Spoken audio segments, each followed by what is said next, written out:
তো আমরা train line দেখতেছি যে এই ট্রেন লাইনটা দিয়ে সেলারদের ডমিনেশন ছিল মার্কেটে, সেলাররা নিচের দিকে নিচ্ছে, এখানে এসে ক্র্যাক করছে, ব্রেক করছে প্রাইসটা এই এরিয়াতে।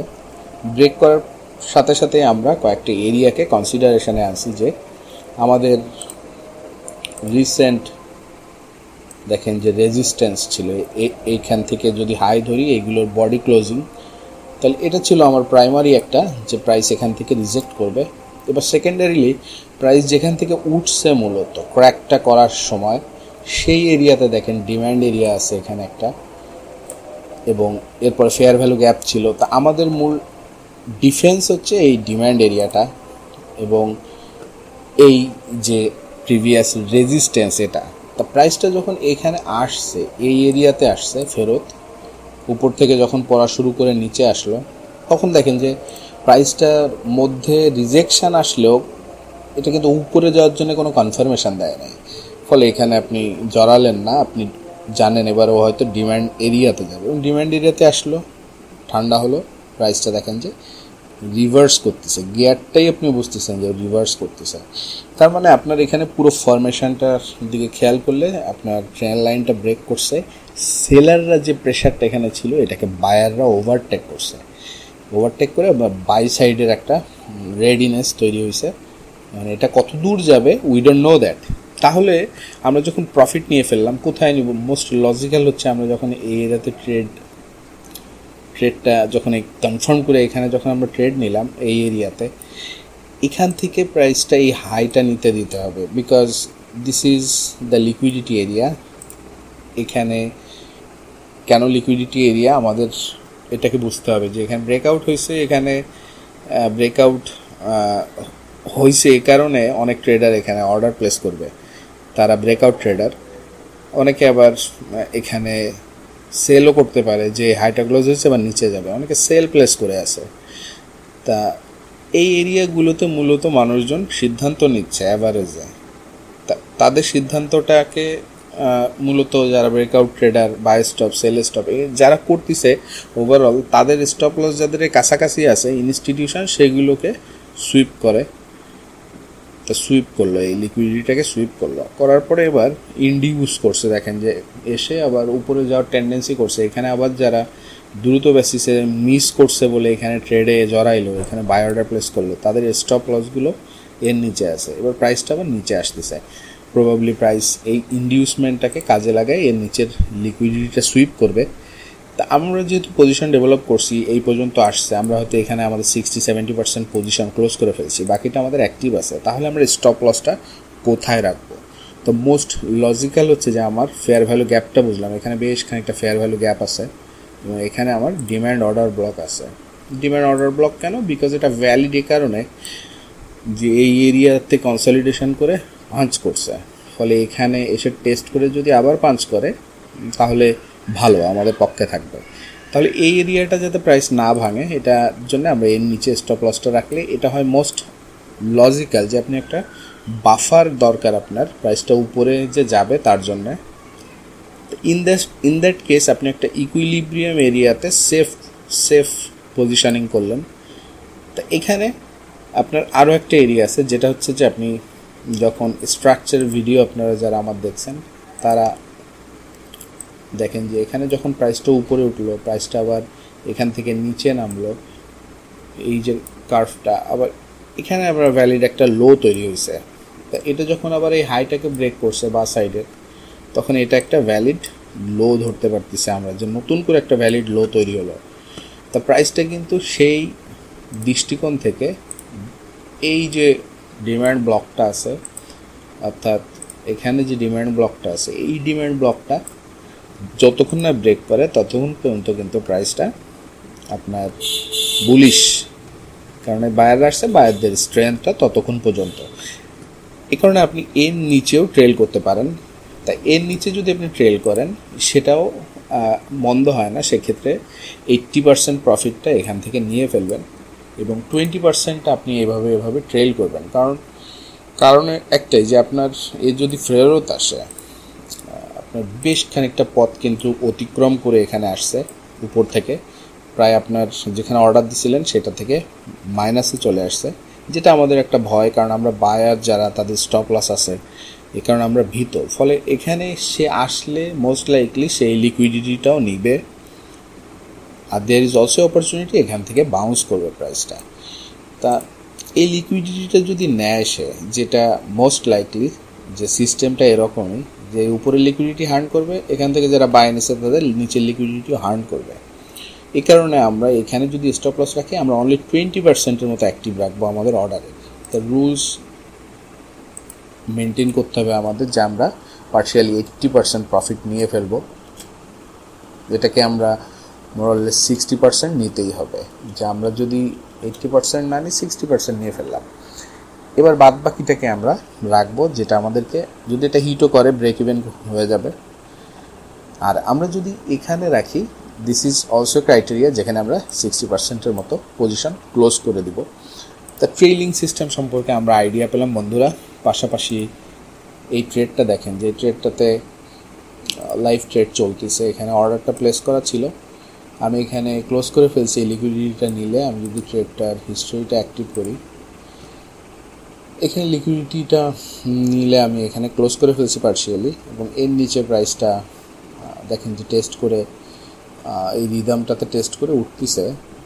তা এখানে লিকুইডিটি ছিল, এই লিকুইডিটি এরিয়াতে দেখেন যে কনসলিডেশন আসছে। তা এখানে আমি লাইভ এক্সাম্পল শেয়ার করতেছি, এখান থেকে প্রাইসটা ব্রেক করছে এবং ঠিক টেস্ট করছে লাস্টের এই কনসলিডেশনটা।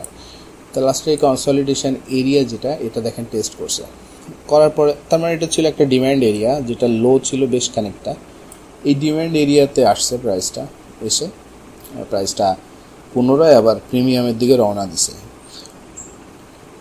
তো আপনার এখানে ট্রেডটা যখন ধরলেন, এটাকে প্রফিটেবলি ম্যানেজ করবেন, যে 80%, 60%, 70% প্রফিট ফার্স্ট যেই ম্যানিপুলেশন এরিয়া, এই ম্যানিপুলেশন এরিয়াতে ক্লোজ করে ফেলতে। এবার আপনি ট্রেল করবেন, সাকসেসফুলি ট্রেল করতে পারলে this can become a huge trade, যেটা আপনি দেখবেন যে খুব ভালো। এর জন্যে আপনি 1 আওয়ারে যাবেন, আপনার ব্যালেন্সের জন্যে খুব ভালো। 1 আওয়ারে যে আপনি দেখতে পাচ্ছেন যে বা সাইডে 1 আওয়ারে যদি আমরা তাকাই, এখানে ফেয়ার ভ্যালু গ্যাপ আছে। তো এই ফেয়ার ভ্যালু গ্যাপ হচ্ছে লিকুইডিটি এরিয়া। সো এটা হচ্ছে আমাদের মূলত আজকের রাতে যদি আমি ক্লোজ করে ফেলি, দিস ইজ দ্য এরিয়া যেখানে আমার টেক প্রফিটটা আমি নিয়ে ফেলবো। এবং আমি ইনিশিয়ালি আমাদের নিয়ে ফেলাটা উচিত হবে, যেটা মার্কেট অফার করতেছে আজকের দিন বেসিসে।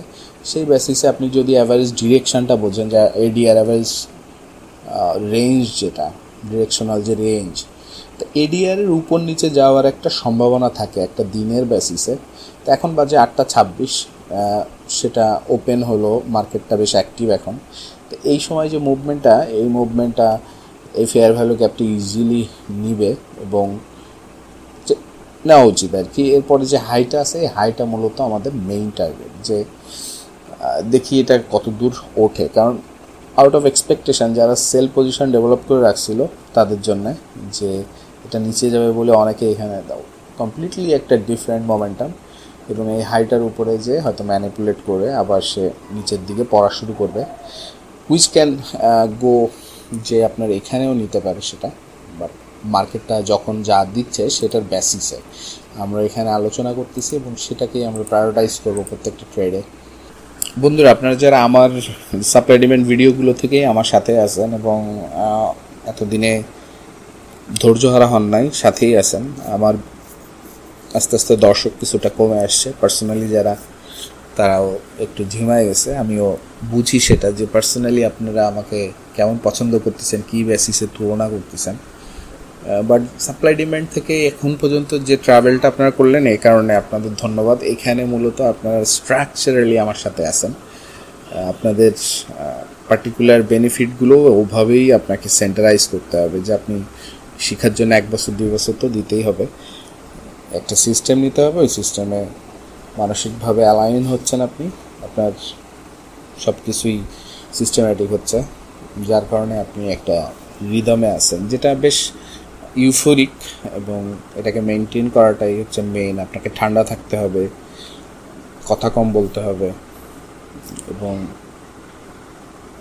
পরিস্থিতিগুলোকে সাফার করে সেটার রিয়াকশানটা নিজে কীভাবে উপলব্ধি করে নিজেকে কারেক্ট করতে পারেন উচ্চবাচ্য ছাড়া, এগুলো আসলে একটা চ্যালেঞ্জ এই জীবনে, যে আপনি পার্সোনালি সব কিছুই জানতে হবে। আসলে আপনি আপনার ব্রেইনের অ্যাক্টিভিটি এবং কেমিক্যাল রিয়াকশানগুলো এগুলো বুঝতে হবে। যখন উত্তেজিত হচ্ছেন তখনই আস্তে আস্তে নিজেকে মডারেট করা, কেন উত্তেজিত হচ্ছেন সোর্সগুলো জানা, এবং সাথে থেকে এগুলোর সাথে ফাইট করা, এবং ফাইনালি আপনি লিথাল একটা কন্ডিশনে আসবেন যেখানে আপনি সব কিছুকেই কন্ট্রোল করতে পারতেছেন। আপনি একটা বেশ কন্ট্রোলড একটা মেন্টালিটি ডেভেলপ করে ফেলছেন, যেখানে আপনি কম্পোজড এবং আননেসেসারি কোনো কিছুই করেন না, এবং ডিরেকশনাল, আপনার একটা ডিরেকশন আছে, এবং আপনি ভিশনারিও হতে পারেন। যদিও এই ট্রেডিং যারা করে এদের যে ক্যারেক্টারিস্টিক্স এগুলো মূলত অ্যালাইন করে না, বাট স্টিল আপনাকে কিছুটা ফ্রিনেস রাখতে হবে। আপনি ট্রাভেল করবেন, খুব বেশি ওয়ার্কআউট করবেন লাইফে, এটা আপনাকে ব্যালেন্স করে আপনার মেন্টালিটি, আপনার ওভারঅল কর্মস্ফিয়া, যেটা কারণ এই লাইফে আপনার অনেক কিছু চুষে নেয়, বিশেষ করে আপনার ব্রেনটাকে। তো ব্রেনের সাথে যেহেতু চলতেছে ফাইন্যান্সিয়ালি, তখন আপনাকে এখানে সিদ্ধান্তগুলোকে সিস্টেমেটিকই রাখা, এটা একটা চ্যালেঞ্জ। এটা আমরা বুঝি, এই কারণে ফেল করতেছি সবাই। আগের ভিডিওগুলোতে আমি আলোচনা করছি যে আপনি ড্রডাউন কীভাবে কমাবেন। আমার ভিডিওগুলো এরকমই হয় যে আমি শুরু করি একটা সিস্টেমেটিক ওয়েতে, পরে সেটা ফলো থ্রু করে। লাইভ টেলিকাস্টগুলো আমি করতেছি না কিছুদিন। এর মূল কারণ হচ্ছে যে লাইভ টেলিকাস্ট করতে গেলে আমার নিজেরই ভুল হয়। আমি আপনাদের উদ্দেশ্যে একটা জিনিস করতেছি বলে সেখানে কিছুটা কী জাতীয় বায়াসনেস যেন চলে আসে। আমি অ্যাকাস্টম না। আমি পার্সোনালি যখন ট্রেড করতেছি তখন ডুইং প্রিটি গুড, এবং সেম টাইম এটা বেশ এনজয়িং। তা অ্যাকাউন্টেবিলিটিটা আমাদের ট্রেডার হিসেবে ফ্রিডমের দিক থেকে একটা চ্যালেঞ্জ।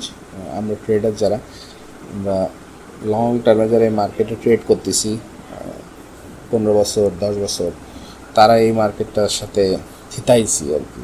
তাই থিতানোতে আমাদের একটা এক্সপিরিয়েন্স ডেভেলপ করে সিস্টেমের সাথে থাকতে থাকতে। একটা সময় ছিল আমি সকালে উঠে দেখি আমার $50 ডিপোজিট ছিল, $50 নাই। আমি কিছুক্ষণ তাকায় থাকলাম। আমি তখন ফরেস্টে চাকরি করি টেকনিক্যাল অ্যাসিস্ট্যান্ট হিসেবে, সিলস প্রজেক্ট। ওটা ছিল সুন্দরবনের ডাইভার্সিটি এবং তখনকার যে আয়লা হলো এর পরবর্তী কিছু ইমপ্রুভমেন্টের জন্য। তা ওখানে আমি কাজ করার সময় আমি একদিন সকালবেলা ট্রেড দিতাম, দিয়ে আমি এখন থেকে প্রায় 10 বছর 12 বছর আগের কথা। আমি তখন বের হতাম, আমি সকালে বের হতাম, অফিস করতাম, আবার বাসায় যেতাম, আবার সকালে অফিস। ডেইলি এই রুটিন ছিল। কোঅর্ডিনেট করতাম মিটিংগুলোকে, এবং ইউরোপিয়ান ইউনিয়ন থেকে বা সেক্রেটারিরা এরা যারা আসতো বাইরের দেশের, তাদের যখন প্রোটোকল দিত, ওই প্রোটোকলের সাথে সাথে তাদেরকে, আমি ইংলিশ ভালো জানি বলে আমাকে স্যাররা অ্যাপ্রোচ করতো যে তুমি যাও। তা আমি তখন ওইভাবে ট্রেডও করি সব সময়, এবং আমি সকালবেলা $50 নেই। That was a big amount for me back then. But আমি রিয়েলাইজেশনে আনলাম যে আসলে কেন হলো। তখন দেখি যে আমি যে স্টপ লসটা দিছি এক্সনেস ব্রোকারে, এটা খুব টাইট ছিল আমার ক্ষেত্রে, এবং আমি তখন কিছুই বুঝতাম না তেমন একটা মার্কেটের। আমি এটাও বাট এক্সনেসে ব্রোকারে ও 3টা 4টা 5টা এই টাইমটাতে অনেক বেশি স্প্রেড চলে আসলো স্ট্যান্ডার্ড অ্যাকাউন্টে, এবং ওই স্প্রেডটা ওটাকে নকডাউন করে দিয়ে চলে গেল, বাট ক্লোজ করে নাই ওই প্রাইসের নিচে। তখন আমি আসলে প্রো অ্যাকাউন্টটা আমি তখন অ্যাফোর্ড করি না। ওটা $200 মতো ছিল মিনিমাম ডিপোজিট, যেখানে এগুলো হয় না যে আপনার স্প্রেডটা অ্যাড হওয়া। তখন থেকে সুইচ করলাম আর কি, যে কোন ব্রোকার আছে যারা স্ট্যান্ডার্ড অ্যাকাউন্টগুলোকে কম পয়সা দেয়। তা ব্রোকারের কারণে হোক বা নিজের না জানার কারণে হোক, এটা একটা লেসন ছিল।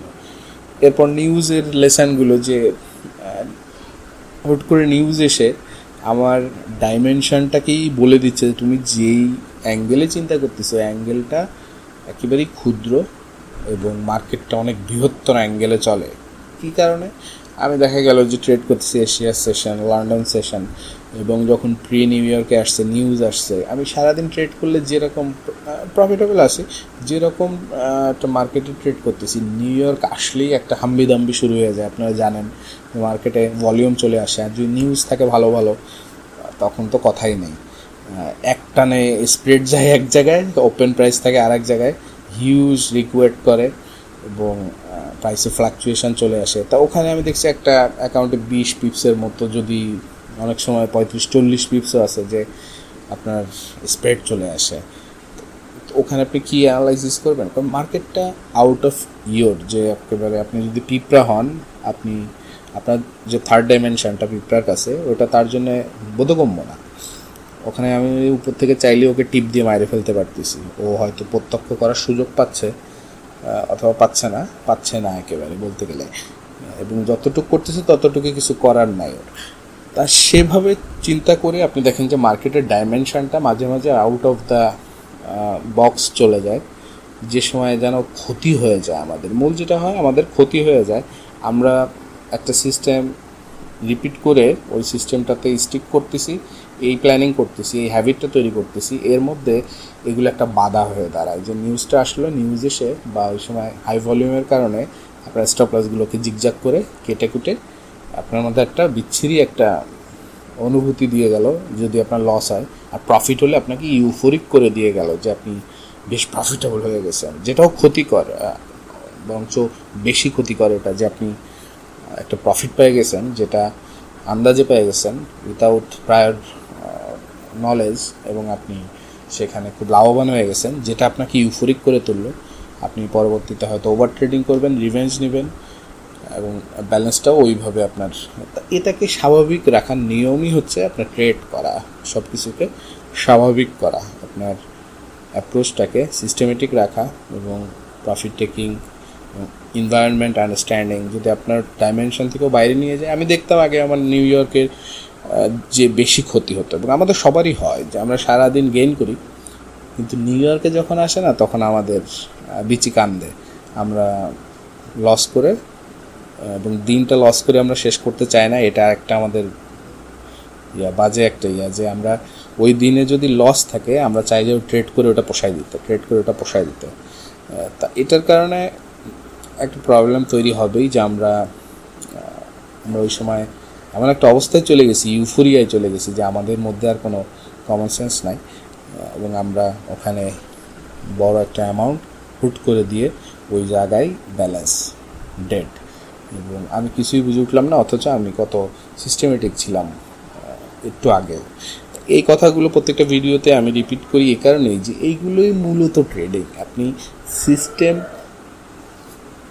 ফলো করতেছেন, একটা আপনি রুলসে আছেন, প্রফিটগুলো যখন আসতেছে নিয়ে নিচ্ছেন, এবং স্টপ লসের ক্ষেত্রে ছোট ছোট স্টপ লস রাখতেছেন। তা বন্ধুরা, আশা করি যে ওভারঅল আপনি দেখতেছেন যে মার্কেটে আপনারা যারা আমার সাথে আছেন, আপনার মার্কেটটা আসলে আমাকে দিয়ে কোনো স্ট্র্যাটেজি নিয়েন না। আমি যে স্ট্র্যাটেজিগুলো নিয়ে আলোচনা করি এগুলো ভালো মন্দ এই জাতীয় ফিলিং নেবেন না আমার থেকে আপনি ফিলিং নেবেন এরকম যে আপনি মার্কেটে শিখতে চান, আপনি ভাইয়া কীভাবে শেখাচ্ছে তার শিক্ষা দিয়ে মার্কেট স্ট্রাকচারটাকে বুঝি, ডাইমেনশনগুলো কি, যেখানে ট্রেড নিচ্ছি, টেস্টিং ফেজ, পুলব্যাকগুলো, correction, supply demand, trend line, এগুলো আপনি দিয়ে মার্কেটটাকে বোঝেন। আপনি ইন্ডিকেটার বেস না, এটা এই ডিসকাশনটা মূলত ইন্ডিকেটার মাঝে মাঝে ডিসকাস করি, যেটা ভালো।